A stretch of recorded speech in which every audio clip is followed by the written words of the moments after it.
Hello fellow exiles. Today, I'd like to share my mana stacking Stormweaver build. It can achieve damage output dozens to hundreds of times higher than Hideout tooltip in actual combat, without relying on expensive wands. It's my new attempt at a more diverse Stormweaver approach. The core of this build is the Indigon unique helmet. Unlike traditional linear scaling, Indigon creates a feedback loop based on mana spent recently. A max-rolled Indigon offers two simultaneous effects: 15% increased spell damage and 5% increased cost of skills for each 200 total mana spent in the past 4 seconds. The 4-second window operates as a rolling calculation. Mana spent 4.1 seconds ago no longer counts. Mana spent 0.1 seconds ago counts fully. This creates a continuously updating value. We'll call this our spending total, which determines both damage and cost simultaneously. Here's why this creates exponential scaling. Every cast adds to your recent spending total. This increases the cost of your next cast.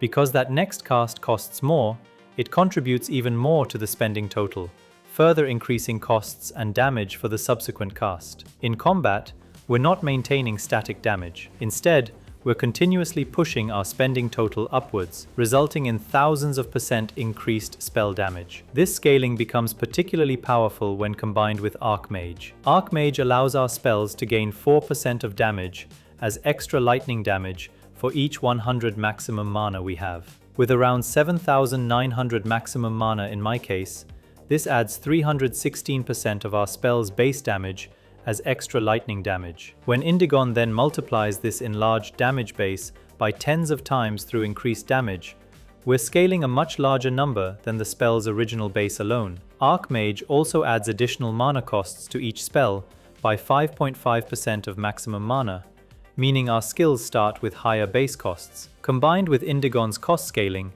this is why we reach high spending totals so rapidly, and why efficiency and capacity management become critical. However, this scaling has hard limits. Two mechanical constraints prevent infinite accumulation. First, we cannot cast a spell when its cost exceeds our current available mana. This defines an absolute ceiling. Second, Indigon has an additional property. Mana recovery other than regeneration cannot recover mana. This eliminates all other mana recovery methods. We're restricted purely to regeneration. If we keep spamming skills and push spending too high, we will reach what I called a deadlock, the state where skills become uncastable due to costs exceeding our available mana, and we have to wait for the cost to go down, stuck in a lengthy, vulnerable window of 2 to 5 seconds. Understanding these constraints explains why the Kurgle variant Undying Hate Jewel is mandatory. It applies 50% less mana recovery rate, but it allows our usable mana to overflow to 150% of maximum, roughly 12,000 instead of 7,900 in my case. This 50% capacity increase lets us reach significantly higher spending totals and spell damage increases before deadlock. The recovery penalty sounds crippling, but we counter it entirely through the Quipolatl's Thesis Soul Core paired with curse triggers. As we'll discuss shortly, this regenerates up to 200,000 mana per second during combat, more than enough to overcome the jewel's downside, while benefiting from the essential capacity increase. Our heavy investment in mana cost efficiency follows the same logic. We stack increased mana cost efficiency through passive tree nodes and jewels, reaching approximately 148% increased. This operates as a divisor. Higher efficiency means lower costs and delayed deadlock thresholds. Too little efficiency causes deadlock before reaching meaningful multipliers. Too much, and accumulation becomes slow, and we lose burst character entirely. The functional range is 120% to 170% increased. This build sits at 148%, balancing rapid accumulation against sustainable thresholds. We reach at least 60,000 spending in 3 to 4 seconds, while maintaining castable costs. So target this range in your own implementation. With capacity and efficiency established, let's examine how we actually deal damage and sustain high spending in practice. We use two trigger systems. Triggers solve multiple problems simultaneously. First, they allow high-frequency skill usage independent of cast speed, enabling multiple instances within short windows. This rapidly builds our spending total. We use Comet paired with Living Bomb in CoEA for primary damage. Comet's higher base cost allows our spending to climb nearly instantly after each spark cast. This rapid accumulation means we reach considerable damage multipliers with fewer spark casts. The build feels smoother and more responsive. Second, and more critically, triggers enable our recovery mechanism. We use Elemental Weakness Curse in Elemental Invocation, paired with Quipolatl's Thesis Soul Core for massive mana regeneration. Runic inscriptions are the marks that appear on the ground when curses are cast but not yet activated. With Quipolatl's Thesis, each inscription causes us to regenerate mana per second equal to 10% of the curse's mana cost, scaled by all our regeneration modifiers. We allocated Whispers of Doom and used ritualistic curse support to purposely delay curse activation, making inscriptions last 3.9 seconds, and Spell Cascade makes each cast spawn 3 inscriptions. Since invocation skills queue curses sequentially and queues can stack,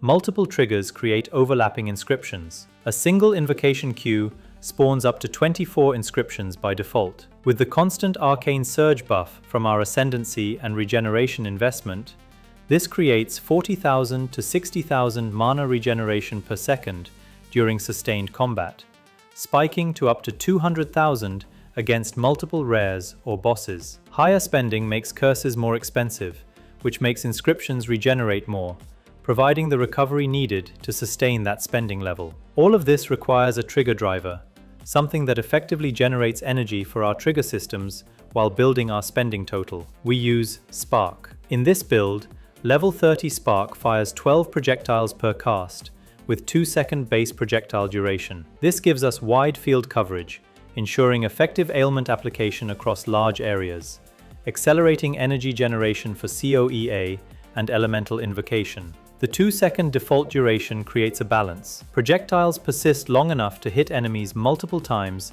under the 0.66-second re-hit interval restriction, but not so long that they persist through deadlock recovery and cause unwanted triggers. This duration is actually perfectly tuned for our needs, which is why we don't need to extend it like other Spark builds. Spark serves as the trigger driver, but our weapon choice provides the perks that makes everything work at scale. We use Adonia's Ego Wand specifically for its Pinnacle of Power skill. Pinnacle of Power consumes all power charges on use, granting a buff with 2 critical effects. First, it grants 17% more elemental damage per power charge consumed. With up to 8 power charges in this build, that's 136% more elemental damage, more than doubling our damage output. But the second effect is more important. All elemental damage contributes to flammability and ignite magnitude, shock chance, and freeze buildup. This dramatically accelerates our energy generation from Spark for both CoEA and Elemental Invocation. This means faster trigger frequency,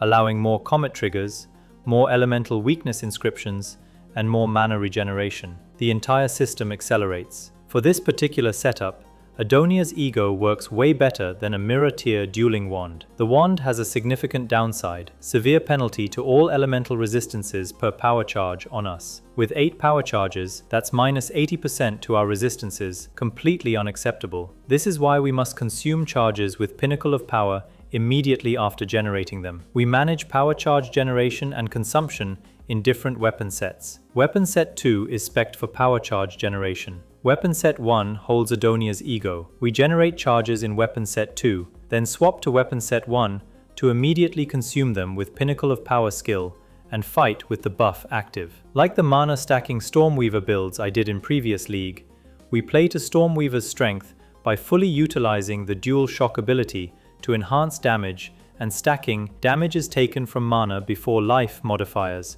to ensure survivability. Please calculate with the formula on screen as for how much mana tanking percentage you need based on your overflowed mana under the Undying hate jewel. With the core mechanics covered, let's take a look at the gears. You can also find the POB or Mobalytics links in the description. For the main hand in weapon set 1, Adonia's Ego Wand is mandatory. Target corruption with +4 to levels of all spell skills, prioritizing high maximum mana and cast speed. Other mods are irrelevant. The offhand requires a Stoic Scepter base for its Discipline aura, which provides hundreds of unscalable base energy shields that can be converted to mana through Eldritch Battery. The scepter needs as high total spirits as you can afford. My setup needs exactly 206. Target also maximum mana and mana regeneration mods. The aura magnitude modifier scales the discipline aura as a bonus. Weapon set 2 carries a chiming staff solely for Sigil of Power. Socket 1 Zopek's Soul Core of Power for a chance to obtain extra power charges. The Indigon helmet is our core piece. Target cost increases at 5% or lower. Spell damage increases at 15% or higher. Ideally corrupted with +1 to maximum power charge, and 2 sockets for the 12% cost efficiency rune and 3% increased maximum mana soul core. For the body armor, get an Adziri's Splendor that treats its sockets as though they were on helmets, targeting as high total energy shields as you can afford. Ensure the inherent mana cost is converted to life cost modifier is corrupted away. Fill all sockets with 3% increased maximum mana soul cores for a total of 18% increased maximum mana. For the amulet, prioritize a solar amulet base with max rolled 65 spirit total. Refer to the mods on mine as they are all optimal ones, especially the damage is taken from mana before life, desecrated mod. One ring is Dream Fragments with 18% increased maximum mana, immunity to chill and freeze, and the cultivated mod offering mana tanking percentage. The other ring needs maximum mana and percentage maximum mana prefixes, with mana regeneration, cast speed, and resistance on suffixes. Gloves require 60% increased effect of socketed item suffix, preferably with 3 sockets for cast speed and non-damage ailment runes, and most importantly, the Quipolatl's Thesis Soul Core. Other needed modifiers are resistance and maximum mana. The boots share similar priorities. The belt is a headhunter corrupted with resistance. Since we use several unique gears, we desperately need resistances anywhere we can find them. Let's take a look at the passive tree and jewels. Our character demonstrated here is at level 100. Again, you can refer to the PoB or Mobilytics links for the tree. We use weapon set 1 for primary damage and weapon set 2 specifically for power charge generation. In general, we grab every single increased mana cost efficiency modifier we can reach on the tree for a total of 92% increased, and get additional ones from jewels. In the starting area, allocate efficiency casting, then take the power within on weapon set 2. The jewel socket in the middle holds an Undying hate jewel of Kurgel's variant, turning the nearby Black Flame Covenant node to Sacrifice of Mind, enabling our mana to overflow to 150% of the maximum. The unique jewel also contains a desecrated modifier, granting +9 to intelligence for each allocated attribute passives in its range. So we are getting 54 additional intelligence.